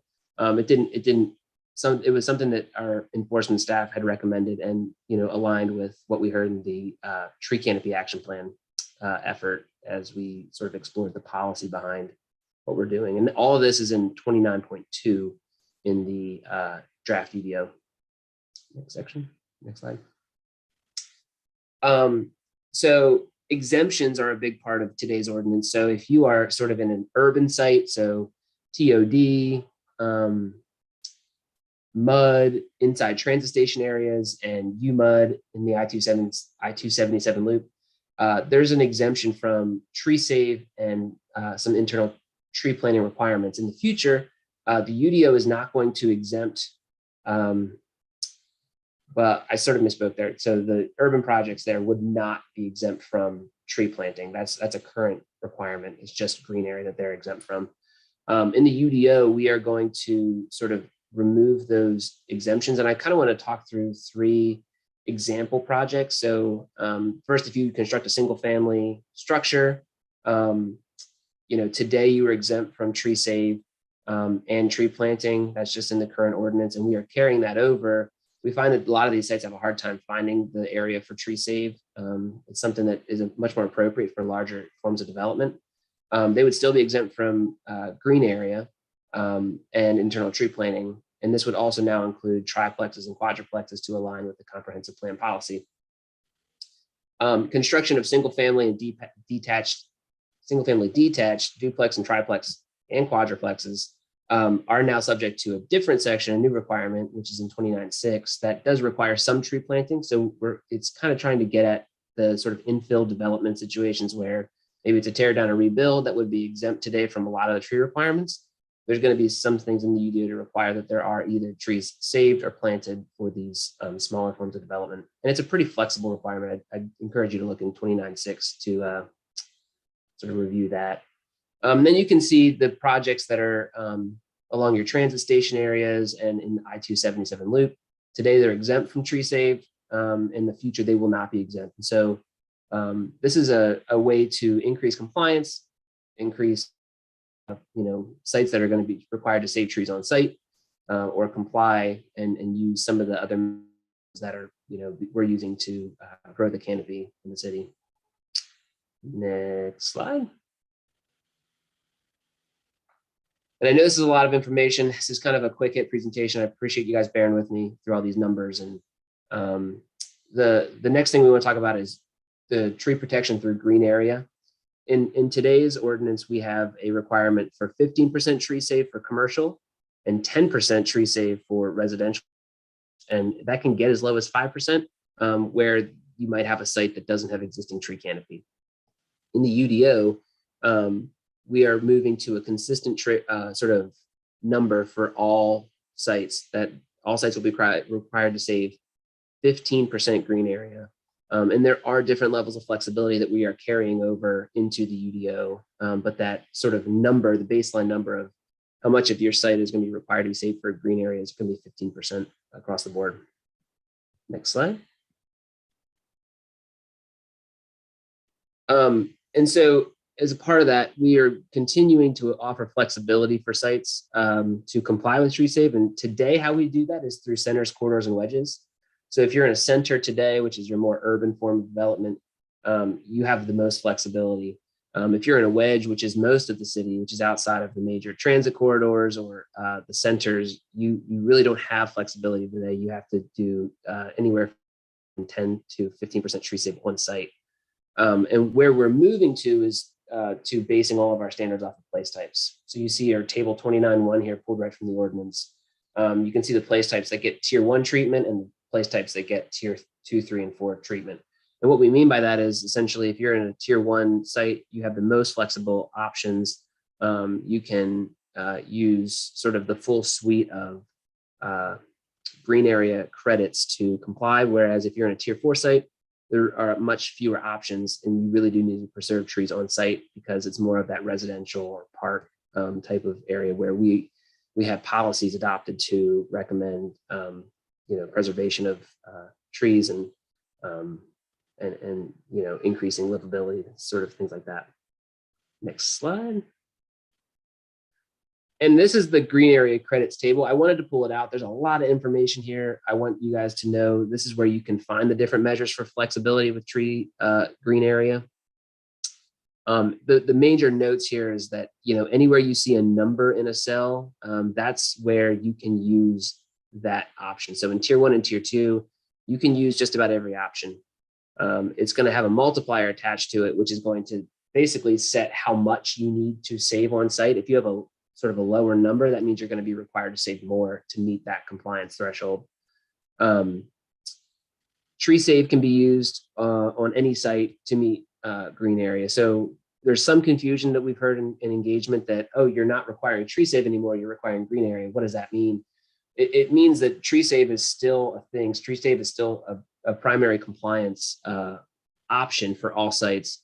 It's going to apply 1-for-1 across the board. There's no sort of weighting of that, but there is going to be a sort of enhanced or higher quality tree preservation component where if you are saving trees that are called sort of specimen trees, so not the 30-inch diameter heritage tree, which we'll talk about in a minute, but a smaller tree, 20 inches, I think, for sort of your large maturing trees, and then 10 inches for your maybe smaller multi-stem trees. Those are specimen trees in the ordinance. It's a defined term.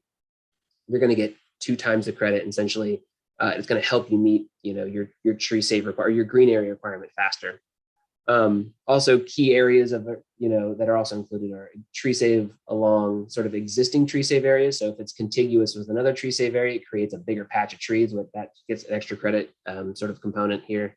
And then tree save on steep slopes or streams are getting extra credit because of the ecological benefits of all those trees. It's a slight improvement. We see this a lot in development. So there is a little bit of an extra credit component there. Next slide. And this is also another very complicated slide, but this is a topic we're getting a lot of conversation on: heritage trees. Heritage trees can be removed in certain instances. And heritage tree is a healthy native to North Carolina tree greater than 30 inches diameter. And I kind of went through just laid out 4 scenarios here where we would permit a tree to be removed.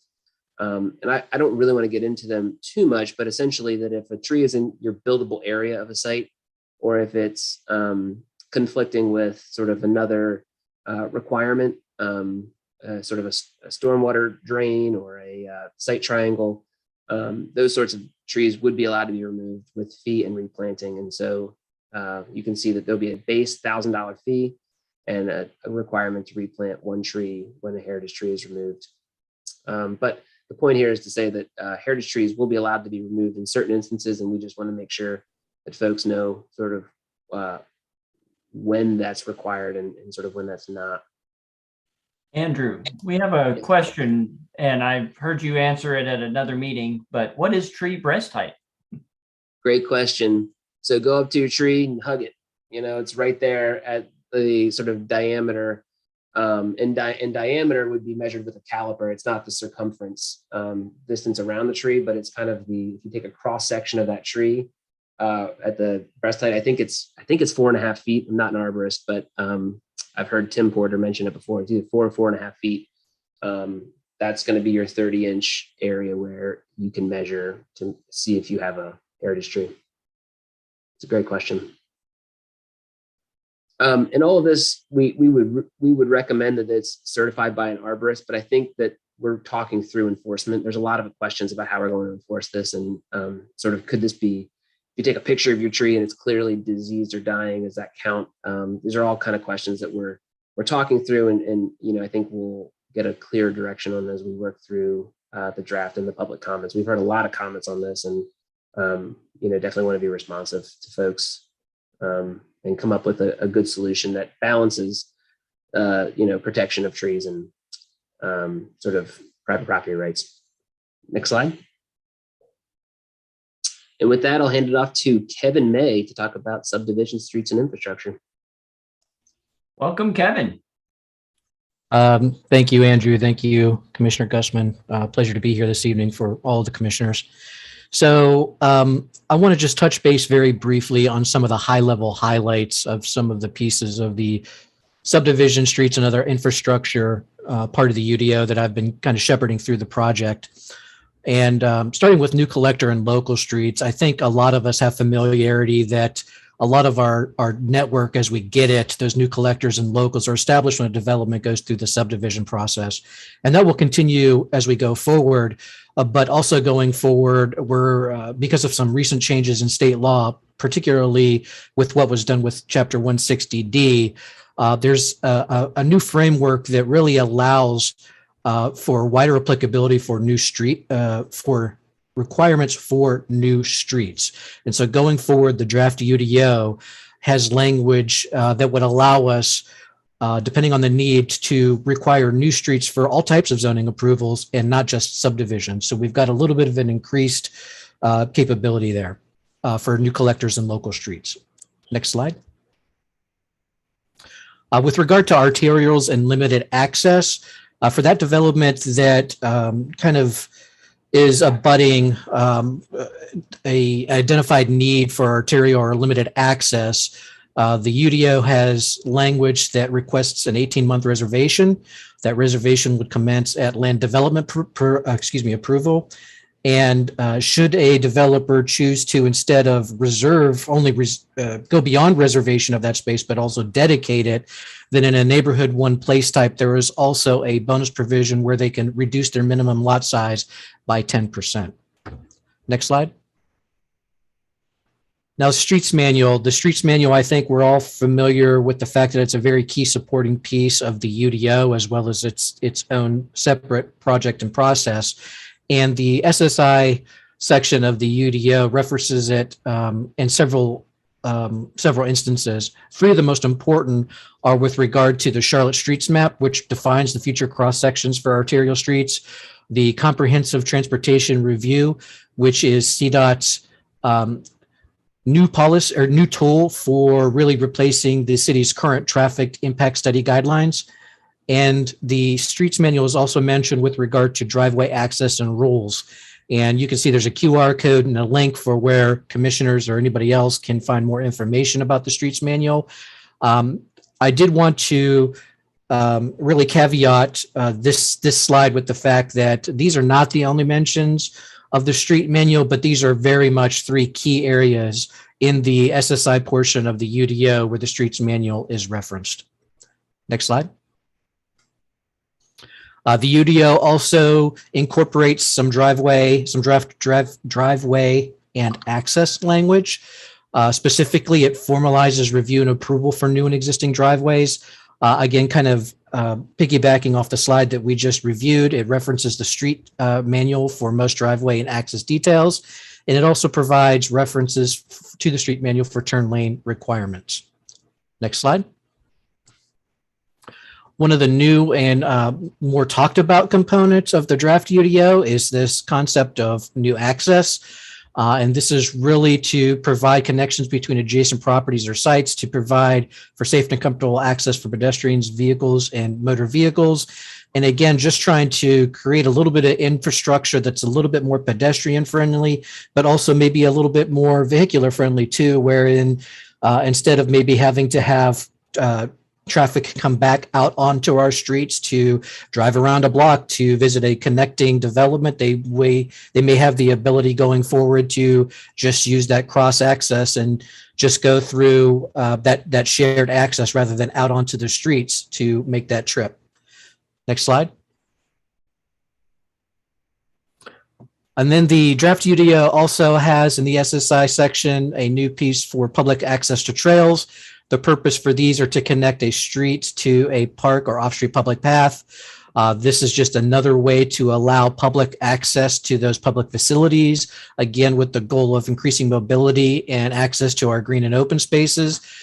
The requirement for this access to those trails would depend on the length of the frontage of development.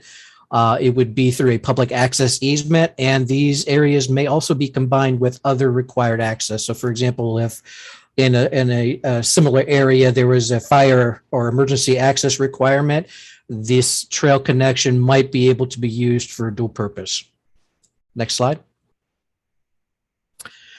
And then also another new concept is this piece or this concept of relocating curb and gutter. It is a new concept. It's not necessarily totally new. Currently, we get relocation of curb and gutter through traffic impact studies, conditional rezonings, or driveway plan approval. But the language in the current UDO proposes to apply this to by right development, taking into account scaling to reflect project and location. And then the draft UDO with this language for relocation curb and gutter also includes some exceptions and modifications in some instances.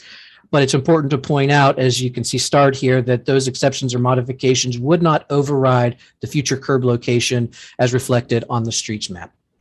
Next slide. Well, that was relatively quick. Does anybody have any questions here, or we can move forward to administration and address questions after that? Questions, anyone? Raise hand or chime in.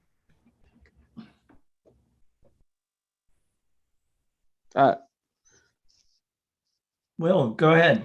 Yeah, no, I have a bunch of questions, so I think I'm just gonna have to go through and read the document. But I just want to make a comment that what I'm hearing, especially about tree save and these connections, are very concerning to me.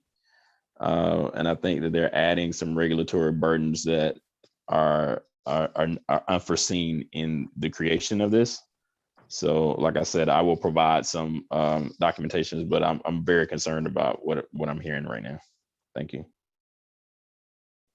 Absolutely. Thank you, Commissioner Russell. And I would, as we've stressed, I think both of our teams, the comp plan team and our UDO team, if you would submit those comments as Commissioner Gussman had advised through the public comment portal, so we can have a record of those, that'd be very much appreciated. Commissioner Gussman, was there any additional? That looks like it. I'll let you continue or finish. Very good. Thank you, sir. With that, I'll yield to Sandra Montgomery, who's going to present the section on UDO administration. Good evening. Welcome, Sandra. Hey, Commissioner Gussman and everyone else. I'm going to go over some of the changes to the creation of changes in the administration section. The first being the creation of a UDO administrator. This will be a new position and will be the role of the UDO administrator would not be to supervise the 6 administrators that you see in the teal inserts there. Can't think of what those shapes are called, but there's 6 administrators. The UDO administrator would not supervise them, but would administer the overall UDO and manage the UDO Board of Adjustment for variances and appeals. And also the UDO administrator would resolve any conflicting regulations in the UDO. The role of the 6 administrators there are the articles that you see beneath their names. Those are different articles of the UDO, and each administrator would be administering specific articles. Next slide. So currently, variances and appeals are heard by 3 different bodies. The Zoning Board of Adjustment, who hears zoning variances and appeals. They hear certificates of appropriateness, SWIM, floodplain, and watersheds. The Stormwater Advisory Committee hears variances and appeals for post-construction stormwater regulations and appeals. And the Charlotte Planning Commission currently hears variances and appeals regarding subdivisions. Moving forward in the UDO, the proposed UDO Board of Adjustment would be hearing all of these different types of variances and appeals from the UDO regulations, except they would only be recommending approval for major watershed variance requests. Next slide. Another change is that currently there is no expiration of pending text amendment petitions or rezoning petitions. I'm sure you all know that we have a number of back cases that haven't been resolved and are kind of just sitting on the shelf. So what we're proposing in the UDO is that both text amendment petitions and zoning map amendment petitions, which are the rezonings, will expire if no decision is reached within 2 years of the submittal date. Next slide. Another change is that we do currently have the TOD exception district, the Transit Oriented Development District. And this EX district is a mechanism for altering or modifying the minimum standards of the TOD district when the standards cannot be accommodated.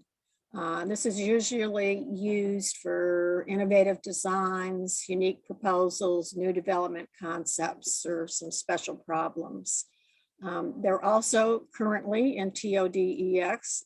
There is a bonus menu of voluntary actions for obtaining additional building height, reduction of required on-site open space, and an increase in the maximum building length.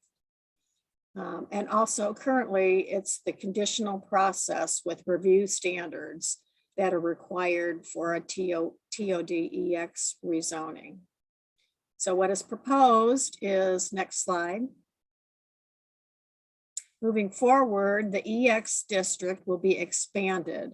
So now it will become a mechanism for altering or modifying the quantitative zoning and street cross-section standards when they cannot be accommodated. Again, it's for the type of things from before: new development concepts, special problems, innovative designs.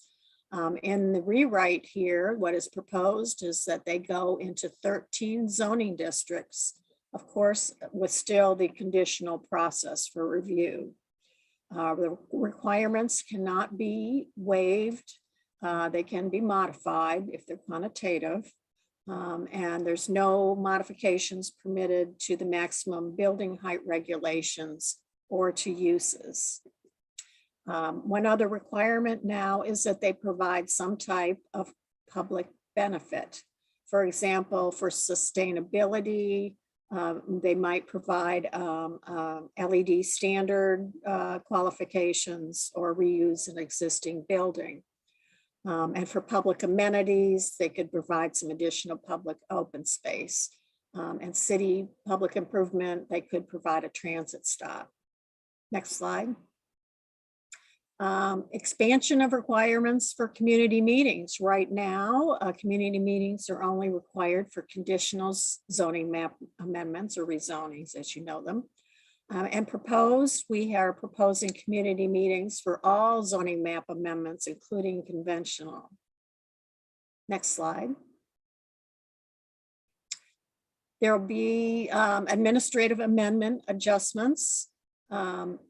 Currently, zoning quantitative measurements can be adjusted up to 5% in the 3 districts you see there, and up to 10% in the TOD districts. Currently, again, zoning non-quantitative measurements, there can be minor alterations in the Research 3, PED, and TS districts if changes are an innovative design approach and align with the intent of that district. Zoning adjustments can also be approved for handicap ramps now, encroachments for ADA standards, and encroachments for restoration or replacement of historic features on an existing structure in a historic district. Next slide. So what is proposed is moving forward. Administrative adjustment will be proposed now up to 10% of quantitative standards for zoning standards as well as tree standards now. But there would be no adjustment for signs, density, bonus provisions, or conditions on an approved conditional or exception zoning site plan. Administrative adjustments will still be approved for handicap ramps, encroachments compliant with ADA standards, and encroachments for restoration and replacement of historic features in a historic district. Sandra, if I can pause you for a second, we do have one question. That question is, what is quantitative zoning? Quantitative measurements are numbers, 10 parking spaces, tree standards, setback standards, that type of thing. They're related to a number. Quantitative is non-numerical. They're the other type of standards that you have. Let's see. Notification of abutting property owners is also new, as well as conditions for approval for administrative adjustments. Next slide.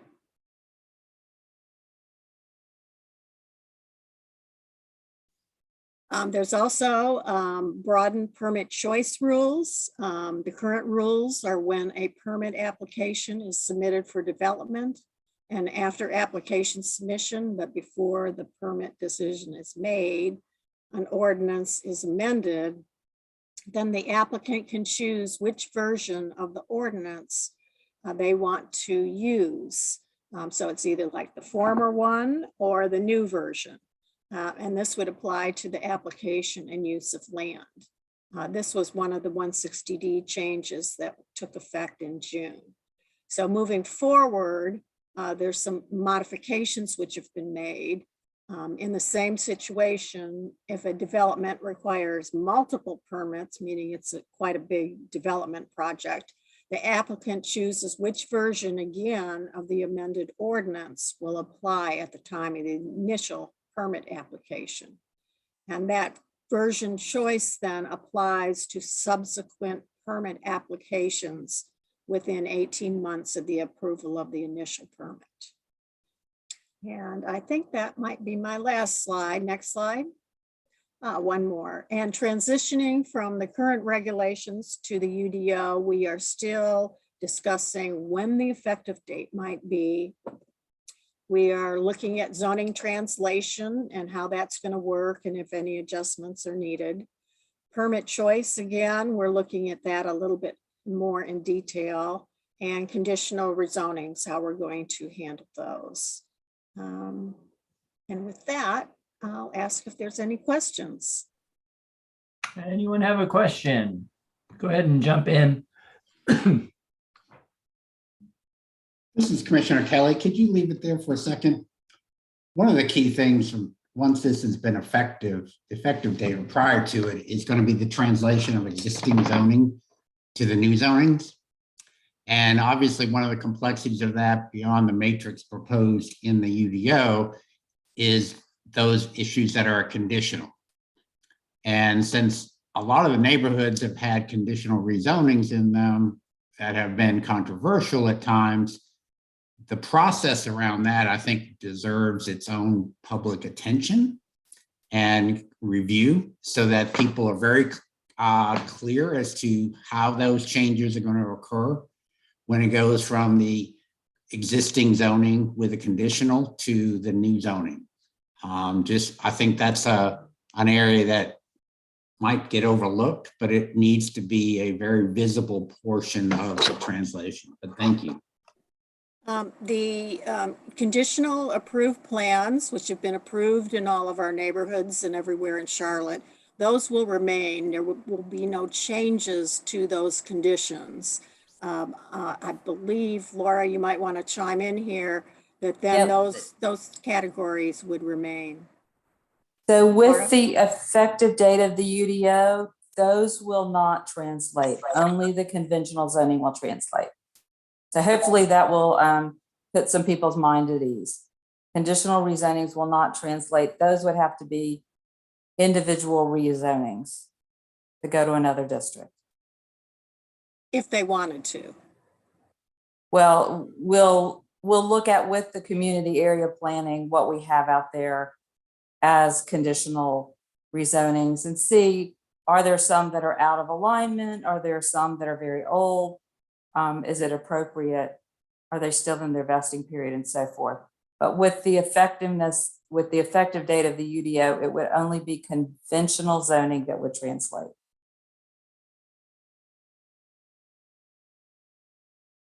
Any other questions or Peter? Okay. Any other questions? I don't see any hands.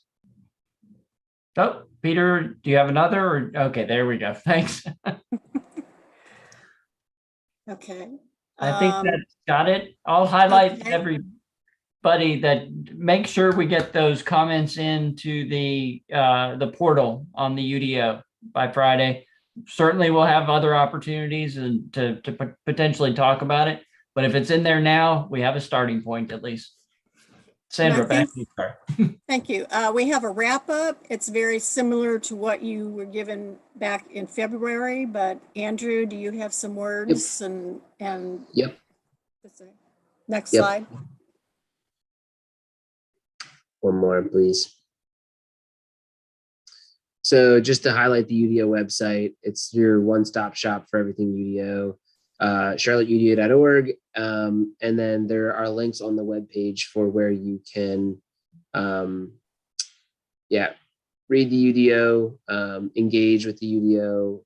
The supporting documents are also hosted on the webpage, and there are also some all the videos that are affiliated with UDO, whether those are virtual meeting presentations or sort of helpful educational videos that we've come out with. Those are all hosted on the website. Next slide, please. What I was just talking about, the educational videos, these are really good if you're looking for something to share on social media or share with somebody in your neighborhood who wants kind of a very easy to understand introduction to what's in the UDO. We developed 4 educational videos and 1 sort of overview intro to talk about what the UDO means for existing neighborhoods, what it means for new neighborhoods, what it means for existing businesses, and then also what it means for sort of new development, large development situations that people see going on throughout the community. Next slide, please. The reference guide is another good tool that you probably are all aware about, but it's really just kind of a high-level explanation of where to find information in the UDO. The UDO is large, and we understand that, and this is a kind of a good introduction to what's in the UDO, and that is housed under our Helpful Resources tab on the UDO website. Next slide. Virtual conversations. This is kind of a report back to you all that we have completed all of our virtual conversations. You can see the topics that were discussed there. They are all recorded and hosted on the web page. So if you really do want to get a more detailed presentation, these are a great place to start. We take I think these presentations were a little bit longer, a little more detailed, and have a lot of information in them. They cover the kind of the full gambit of all that's in the UDO. And something to point out is there were over 300 total participants just on this virtual conversation series, which we saw as sort of a really good, they were really well attended in general. Next slide. And then the recordings are listed. I think the slide is just to point out that if you want to find them, you can find them listed under our helpful resources tab on the UDO webpage.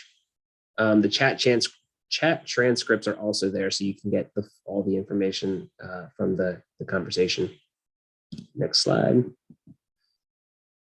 And then a second series that we launched when we extended the public comment deadline was a series of listening sessions that really zoomed into the topics that kind of gathered the most community feedback and conversation. And those included a conversation on heritage trees, short-term rentals, neighborhood one zoning districts, and parking. And all of these were really well attended. We heard a lot of really good feedback, and we took all of the comments that were submitted during these sessions and transcribed them and put them into the comment portal so that they can be included in the consideration as we write a second draft. Next slide. And here's just a summary of the public comment portal. We have 750 comments recorded already, and more coming in every day. You can access this page by visiting the webpage and clicking on the public comments, or even the read the UDO link at the top of the website will get you to the comment portal. If you want to read the public comments, that's what that link is for, is the public comments. We house them on the webpage so that the public can see what people are saying. And they're organized in sort of separate sheets based on different topics. So there's one on zoning, there's one on uses, there's one on stormwater and natural resources, subdivision, streets and infrastructure, and then administration. And then a reminder, the comments are due this Friday, March 18th. So get them in if you haven't already. Next slide. I think that's it. Any other questions or comments? Any questions? While I'm waiting for them to potentially respond, I'll say thank you to Kevin, Andrew, and Sandra. Yeah, I don't see any questions. I'll just, one more, get your comments in by Friday. It's key. It is essential. We all have a voice. Use it. All right. I don't see anything else. Any other questions? I will thank everyone for staying late, and I will ask if anyone has a motion that they'd like to make right now. I'll have a motion. This is Commissioner Kelly, motion to dismiss. Excellent idea. Give me a second and I'll say there's ascension. Commissioner Barbie, second. Thank you. Everyone have a wonderful evening. And again, thank you to both staff and all of our commissioners and everybody for sticking around and helping out. Thank you. Thank you. Bye.